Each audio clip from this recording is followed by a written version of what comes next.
Hello everyone, today I will tell you about the film Eternal Zero. Enjoy watching. At his grandmother's funeral, Kentaro learned that she had another husband and that he was his mother's father. The next day, Keiki's sister invited the guy to find out more about their real grandfather. She might even write a book about him. The first thing they did was get permission to investigate from their step-grandfather. Miyabe married his grandmother in 1941 and died in 1945. He was only 26 years old. Kentaro is now the same age, but he has not achieved anything in life yet. Relatives came to old man Asakawa, and he said that grandfather was the biggest coward in the entire Japanese Air Force. Miyabe was obsessed with surviving, while other pilots gave their lives for their country. Asakawa is sure that Miyabe died only because he received a direct order. He probably also washed himself with tears before this. The rest of the former pilots confirm Asakawa's words. Miyabe was a disgrace to aviation. His comrades died because of him, but old Yakuzo Kagiura ordered Kentaro to leave when he called his grandfather a coward. Another veteran called Miyabe an amazing pilot. He was the best in the platoon, but instead of leading the others, he withdrew from the battle. The man talked about the Zero fighters, incredibly maneuverable Japanese aircraft, and Miyabe was the best at flying this machine. Yes, everyone called my grandfather a coward, and unfortunately, this cannot be changed. The young sergeant landed perfectly on the aircraft carrier, although he had never done this before, and Zaki was glad to meet him. But other pilots convinced the guy that he will soon be disappointed in him. Miyabe is the main coward. His motto, life is a treasure. Pilots undergo intensive training, and Miyabe has always been the best among the pilots. It all started with the attack on Pearl Harbor. Almost 200 Japanese planes attacked the American military base, firing torpedoes and bombs at it. Everyone rejoiced at the successful operation and shouted, "Banzai!" all except Miyabe, because 29 planes did not return. Before his eyes, 3 pilots died in the bomber at once. He doesn't want to die. Yazaki was unpleasant to hear this. On June 5, 1942, during the Battle of Midway, the Japanese came under a surprise attack. The fighters took off to prevent the enemy from approaching the aircraft carrier, but the Japanese were outwitted, luring them to their side. Another group of planes dropped bombs on the ship, and the aircraft carrier was sunk. Those who were in the sky made an emergency landing on the shore. That same summer, the survivors went to the base where the best pilots were gathered. Miyabe became a platoon sergeant. The young pilot Kayama doesn't like that they are always the first to leave the battle. Kayama wants to fight the Americans. The sergeant maintains physical fitness and is ready for overload. He showed Izaki a photograph of his wife and daughter. If he dies, the war will not end immediately and his family will suffer. That's why it's so important to return to them. Caution is not cowardice. Soon the largest Pacific battle took place. The Japanese airbase was demolished immediately after its completion. They will take revenge and launch an attack on the ground forces on Guadalcanal. Miyabe made calculations and realized that they would not be able to fight after flying such a distance. For his cowardice, Miyabe immediately received a slap in the face. The sergeant explained to Izaki that once they reached Guadalcanal, they could only fight for a maximum of 10 minutes, otherwise they would not have enough fuel to get back. In addition, they will be very tired after a 4-hour flight. This is exactly what happened. After the battle, the exhausted pilots began to lose consciousness. The wounded Kayama decided that he did not have enough fuel to return to base, so he wanted to turn around and attack the enemy like a kamikaze. But Miyabe didn't let him. The base was already close. But Kayama still ran out of fuel and had to land on the water. Miyabe promised that he would do everything to save him, but Kayama was never found at the crash site. Most likely the pilot was eaten by sharks. Izaki is outraged. Why didn't the sergeant allow Kayama to become a kamikaze and die a hero? According to Izaki, there is no chance that they will survive this war. So why shame yourself and cling to life? Miyabe disagrees. Isaac's mom and dad and his friends are waiting at home. That is why he must survive so that they do not get hurt. And so old man Izaki tells his grandchildren about the sergeant. If it weren't for the sergeant, my daughter would never have been born. In 1944, Izaki was hit but did not become a kamikaze. He remembered the commander's words and began to cling to life. Spent 9 hours in the ocean fearing sharks but survived. Miyabe was never a coward.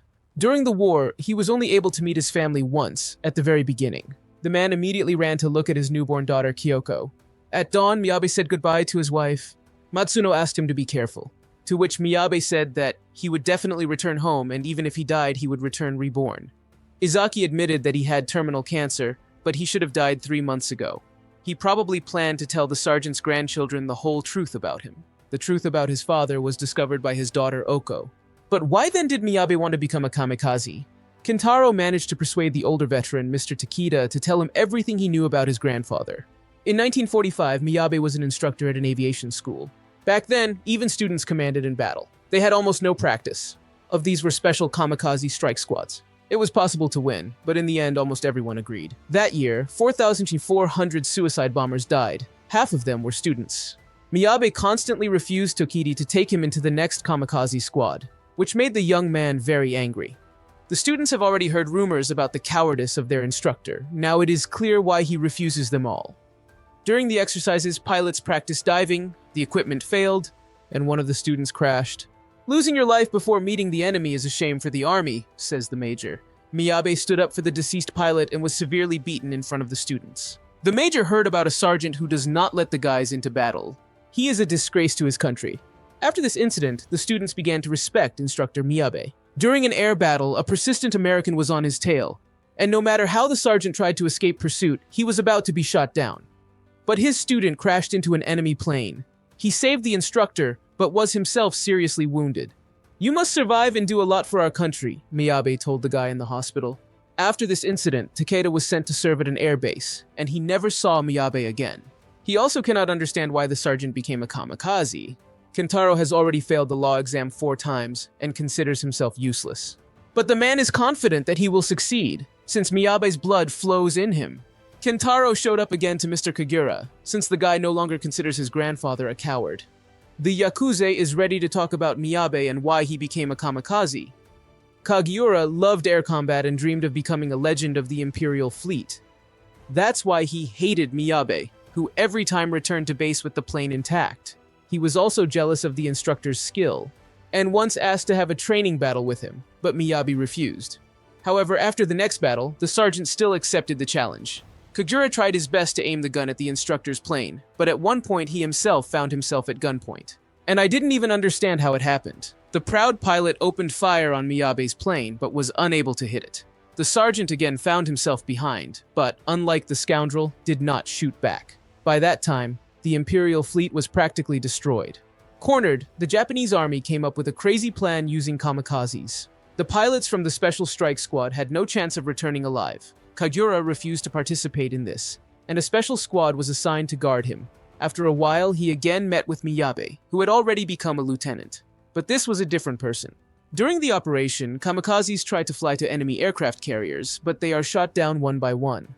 All of them were ready to give up their lives, but no one was able to do it like a hero. This terrible picture broke Miyabe, because every day he sent young guys, his students, to certain death. Enemy aircraft have become much better than Zero fighters. The Americans also improved their anti-aircraft artillery. All these guys weren't born to die like this, and Miyabe can't do anything about it. The man believes that he was able to live so long only thanks to their deaths. According to the Yakuji, Miyabe no longer looked like a man from this world. Kagura refused to volunteer for the strike force, because he understood how senseless this death was. But one day he saw Miyabe's name on the list of volunteers. Kagiura was very upset and swore that he would protect Miyabe to the end, and would do everything so that not a single enemy would come close to him. But in the air before the battle, the engine of his plane malfunctioned, and Kagura was no longer able to catch up with the lieutenant. That day, before leaving, Miyabe for some reason changed his plane to an older 25 model. And it so happened that his 50-second Zero also began to malfunction, and the pilot who got Miyabe's plane did not even reach the enemy. Thus, the lieutenant still saved one life. After all, after that operation, shock troops were no longer sent on raids. Kentaro was eager to meet with that surviving pilot. And Kagura's story ended there. In parting, Yakuzo hugged the grandson of the great ace. Keika found her shocked brother standing in the pouring rain. He learned that the surviving pilot was their grandfather, so the grandchildren returned to where they started. Wishi had long wanted to tell them the whole truth, but his grandmother was against it.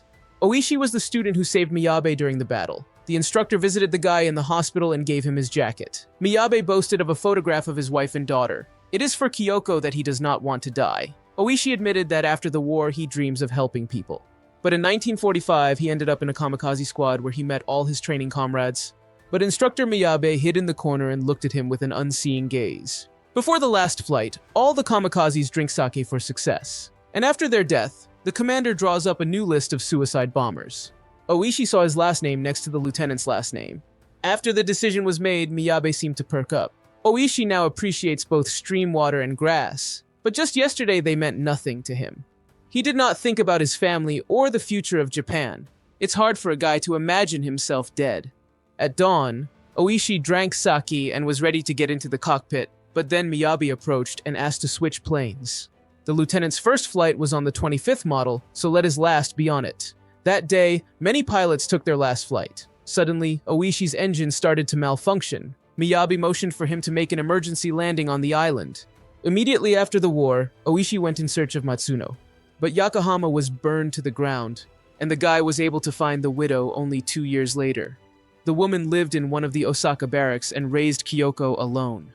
For a moment, it seemed to Matsun that her husband had returned.